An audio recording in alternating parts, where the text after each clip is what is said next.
Hey everyone, Corvus here. Welcome to this first episode of the build diary of this project, The Triumph of St. Katherine. So the idea is to, of course, assemble and paint this, but at the same time document the entire thing for you, the viewers here on YouTube.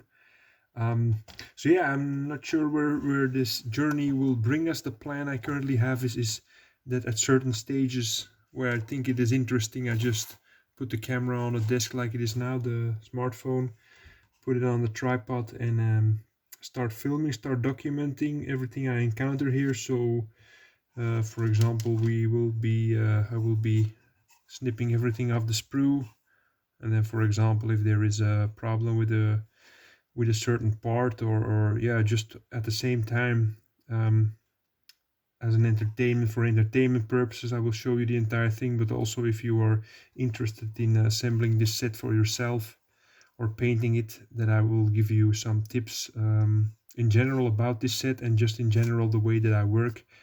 So that's the target of this project diary that we're kicking off. First update along the way of assembly. As you can see, the what we're gonna call it, I'm not still not sure, cradle or coffin or whatever, is completely assembled at this point. Bit more detail on that next. Next up, this is Saint Catherine itself. So first I thought this was the remains of Saint Catherine or something, but in the manual it said that this is Saint Catherine, this figure. So it's the first of a couple of figures that are on the base next to the coffin. So yeah, maybe first we talk about the coffin bit. Quite easy to, pretty straightforward to assemble. Only I made one mistake, is that this body that's on top of this bed, let's say, it comes in a couple of parts, and I put on the parts first, and then only after that attach the skull. You should put the skull down before you do the chest piece, so I mixed that up. But anyway, I was able to push this in here. Next, the coffin itself, so the sides here is pretty straightforward, but it's this kind of thing that goes together in four pieces. That's the kind of stuff I like to dry fit up front, and then especially if everything comes together, do it in one move, in one go. For example, if you put the sides first and then let it really fully cure, let the plastic cement fully cure the glue, and then, for example, the day after attach this piece and you see that this does not really fit, then since this is completely cured, this can cause some problems. I personally, this is the kind of stuff that I do in one go, so the pieces are still not 100% fixed in place, so I have a bit of movement space here, but that was not really necessary here. As usual with the GW kits, everything fits very, very well. Especially this one of the two, I think it was this one. There are two gaps here, and this one fits right in there. Really, really well engineered again, this set. And as you can see here on the top, these arms are from the cherubs that go on there. Still not sure if this is the only part that they will be connected to, because there's not really much surface here to glue that on, but we'll see that later. And these are, of course, the pieces that go into the base. At this point, I'm still wondering how I will hold on to this while I'm painting. I'm thinking about maybe here inserting a pin or something that I can put it on a pin vise and hold it like that, or maybe glue these down on a piece of sprue that I have, so I can hold on to that. I'll see that afterwards. And yeah, spent quite some time on this because this sprue has quite some mold lines on it. Mold lines in the most recent GW sets, they're almost non-existent. Sometimes you really have to carefully look where the mold lines are, but here they are quite prominent. So I had a bit of bad luck there. For example, the sides of the chains here were full of mold lines. These sides here, because as you can see here and here, there are also these small bolts on here. I just scraped them off because it was really hard to clean, so maybe I should remove these bolts here also to be more consistent. Also, there are some mold lines here along the bottom edge, but this is on these little shields, let's say, but these are less visible, so I didn't clean them. But yeah, especially on these chains, cost me a lot of time. And then we move over to the figure. Also, quite some mold lines going on, especially one very hard piece here on the side of the rope. You can still see it. It was really hard to clean without, yeah, cutting off these small bumps which are on here. These bolts or pins, let's call them. As you can see on the other side, the mold line does not go there. It goes on the edge, but here I don't think it's really very well engineered. Here they go here on the side, the mold line. So yeah, let's hope.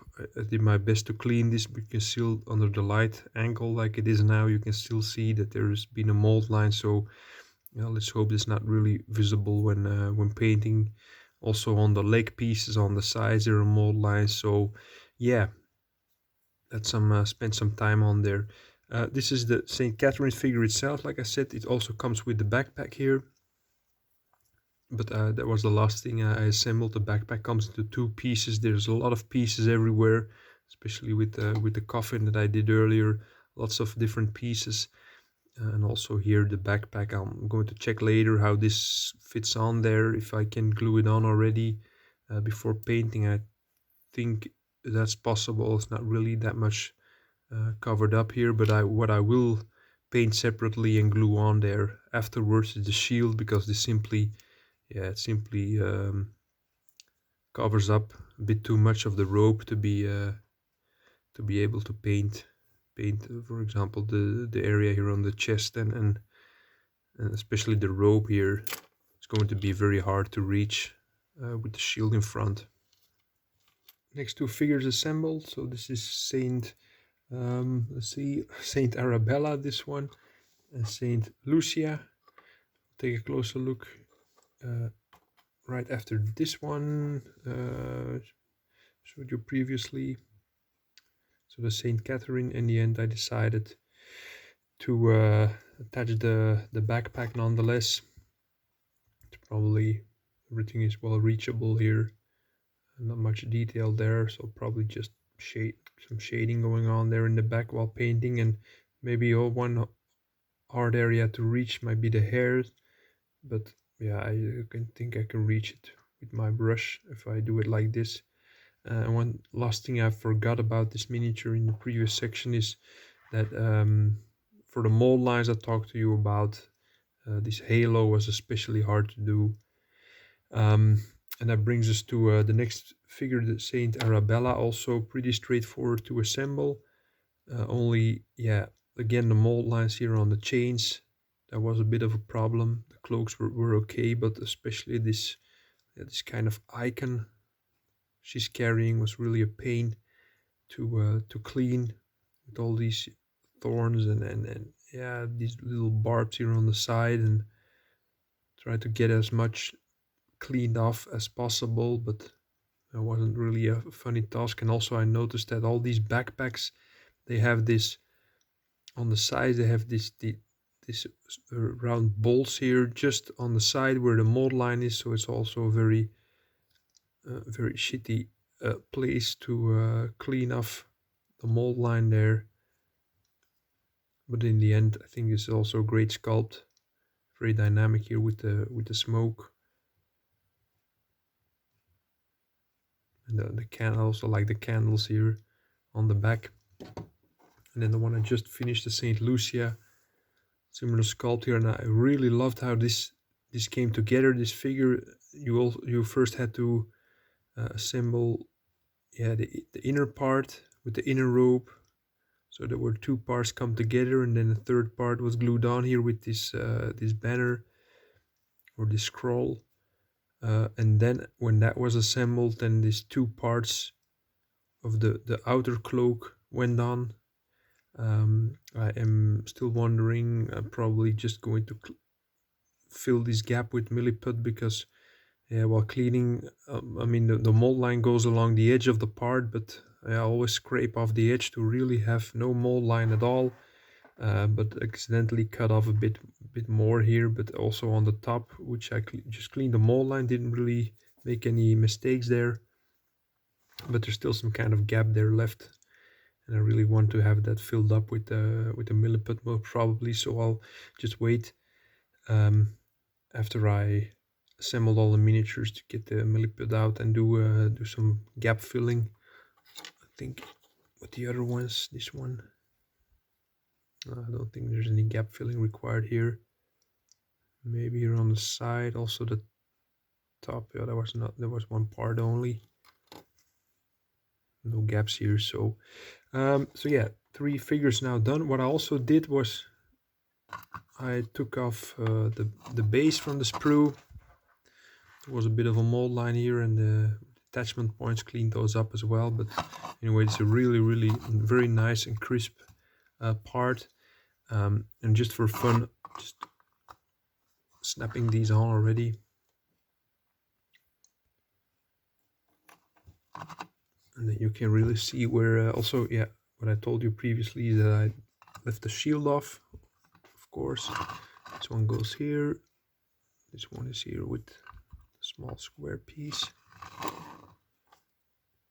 And then the St. Lucia, I think she goes here. So that already starts looking pretty good. 2 more figures finished.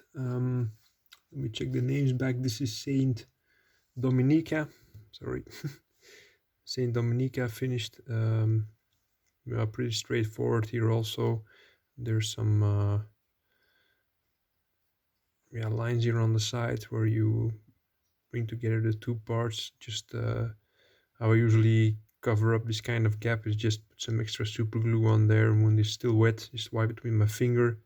You can see it's now quite glossy, but it's what I usually use to fill out the small lines where 2 parts meet. So when this is finally primed and painted, the gap will be covered up mostly. This one was one of the more straightforward miniatures to clean the mold lines off. Only thing was this headpiece that had some mold lines on the sides, and then of course, like with all the miniatures, the problems on the backpack, the sides of these round parts and the candles. But apart from that, this is one of the easier miniatures of the set. And then we have the Lady Pepperoni Pizza, Saint Mina she's called. Also pretty straightforward. There's also the same kind of assembly like with the other, that basically the inner robe is made up of front and a back part that come together. But with this figure, the lines that I talked to you earlier about with the previous figure, the lines on the side, they're mostly covered up by this outer cloak.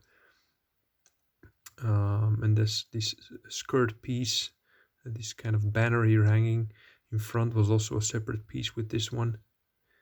And then yeah, the pizza came into 2 parts. So the lower part had some nasty mold lines here where the blood drops are. I think I need to go back there with my knife and do some more detailing work, because yeah, you can really see the mold lines there going along the edge. Kind of a pain in the butt to clean that one. Top part was pretty straightforward. You just put them together. And these rose petals here in the hand was also very nice sculpt. Well, same story, some mold lines running on the side, not really that a problem. And this particular miniature has 3 of these candles on the backpack. So let's have a look. Let's check the manual where they are supposed to be located. So that one goes here, and the Saint Mina goes on the right. So let's bring in our big piece here. This one was going here. So just to clarify, if you missed the previous part, previous section of video, these are still just loosely on there. I'm not planning to glue them down whatsoever. Just putting them here. This needs a bit more. This needs to be glued down, I guess, in the end. Is it in there?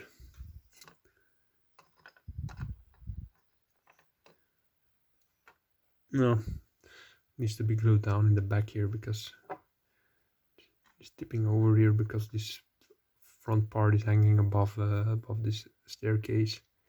But anyway, yeah, you get the picture. So with that, we have arrived at the end of the first video here in the Project Diary series of the Triumph of St. Katherine. In the end, what I did was one last thing. I added this the only separate piece except for the figures, of course, which needs to be attached to the base. This stone here was pretty straightforward to glue down there, so I put it down there. And for the rest, this is the current status after the first video. So we're a couple of hours in the projects now. As you noticed during the video, there was quite some time spent scraping off mold lines. At this point, I'm still looking towards filling a gap here at these figures, and then on the shoulders, I'm also looking. There was one figure, I think this one.